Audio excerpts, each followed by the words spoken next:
Yeah, I got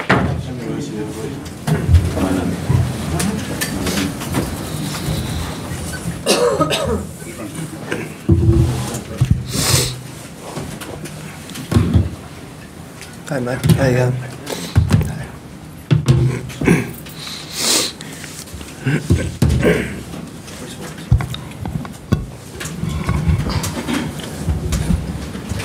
good, guys? Sweet. Who would like to start? Peter? Justin, you clearly knew you had a big job when you took it on. Is it bigger than you first thought? Oh, there's light at the end of the tunnel, no doubt about that. So, yeah, I knew it was going to be a big job, particularly where we came from South Africa. But that said, there's been some great learning. There's been some really positive stuff that's come out of this trip. On the surface, it looks like a complete disaster. But if we also talked about building a team that's going to be ready for the World Cup and the Ashes. I think we've got, we've unlocked a few answers, but we've certainly, it hurts when you get beaten, particularly in England.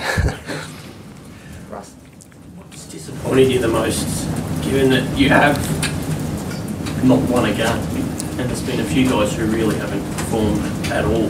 What's disappointed you the most about what you've seen? What's disappointed me the most, and Ricky and I were talking about before the game, I was hoping to get a result tonight because honestly, we went to the Western Front, we started building some good camaraderie.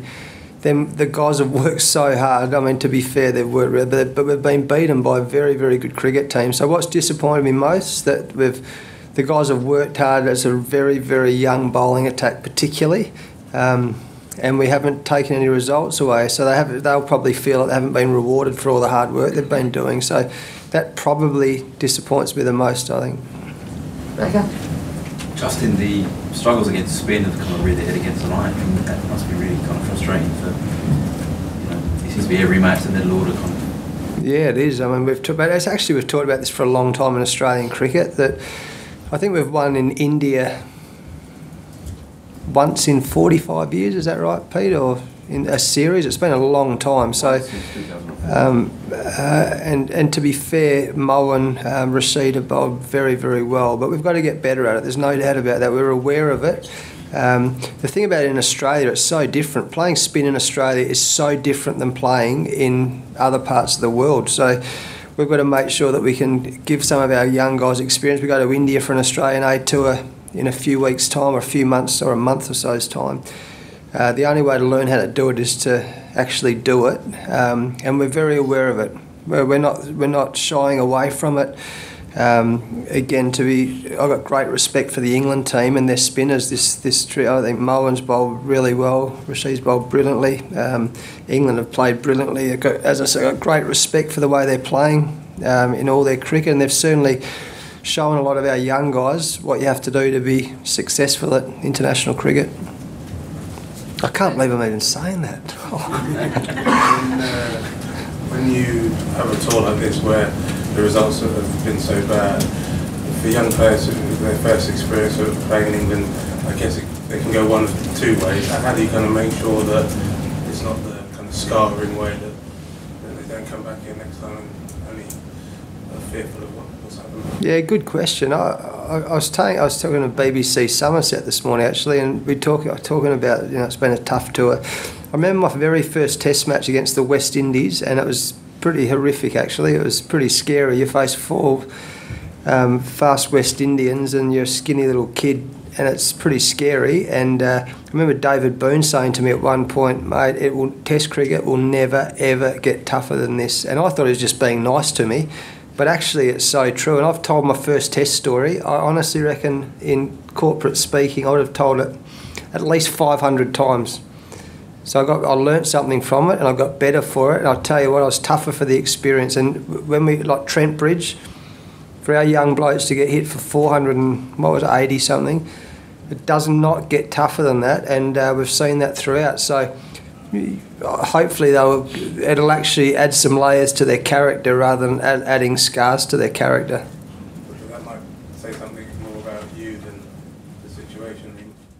Are you certain that these players that you've got have that character to be able to use it in the right way? Yeah, we'll find out, won't we? And there's no, for a lot of them, I mean, our bowling attack at the moment, the actual facts and the reality are that they're very, very inexperienced. I think they might have had 15 games between them. That's not much. That's not. So we'll find out. That's the truth. We will find out. In a perfect world, you bring a couple of your best young players into a really experienced team. We just haven't got the luxury of doing that at the moment with Steve Smith and David Warner not playing, with three of our premier fast bowlers not playing, with guys like Coulton-Isle and Berendorf injured as well. And to name a few more, Mitchell Marsh isn't playing. I mean, their guys have played a lot of international cricket. They're not in the team at the moment. So we've got young guys coming in against the best one-day team in the world.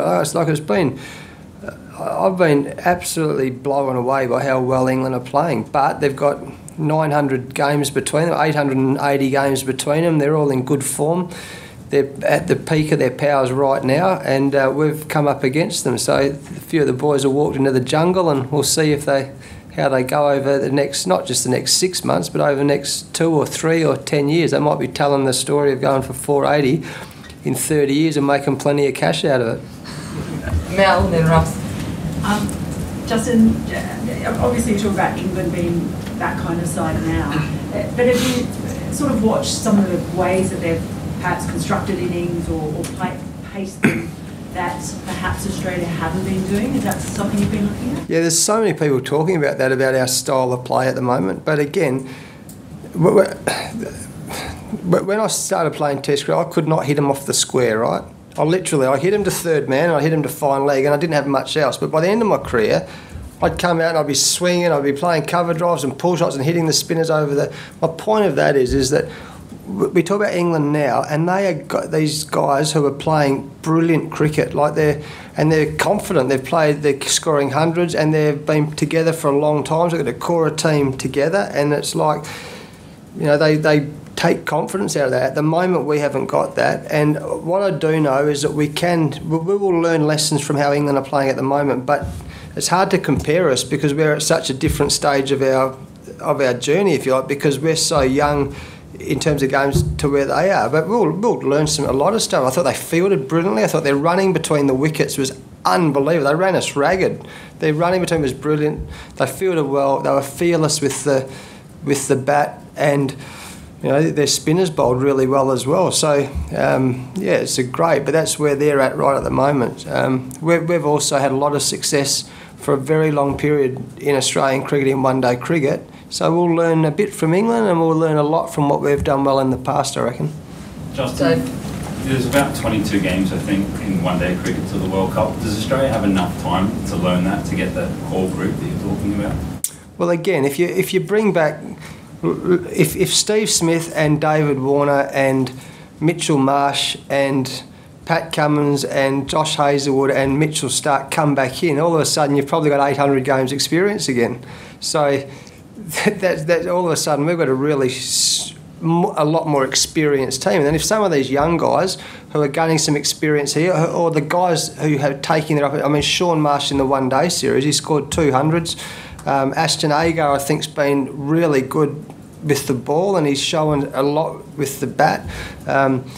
Billy Stanlake's had some good games. If we can get some of those guys learning and growing, and then some of our other guys are available, who knows? Who knows what could happen in 12 months' time? Well, that's one fact of life. We don't know what's going to happen in 12 months, but that will just be natural if some of those more senior players come back in the team. That's just reality.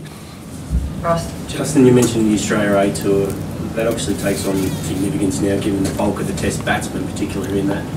How involved will you be there in that tour, if at all, and how significant is it going into that? Yeah, it's huge. I think we'll probably pick the Test team after the Australian A team. So it's it's a great opportunity for particularly our young batsmen, or any batsman in Australia. So it's very, very rare to pick a Test squad after something like that. We've got a short period. So it's going to be a huge tour. It's going to be exciting. I won't be at that tour because from about the end of September, I don't think I'm going to go home, or we're not going to go home for about 18 months. So I probably won't go to India for that tour, but I'll certainly be watching it closely because we have to to start building the top 6 in the Test team as well.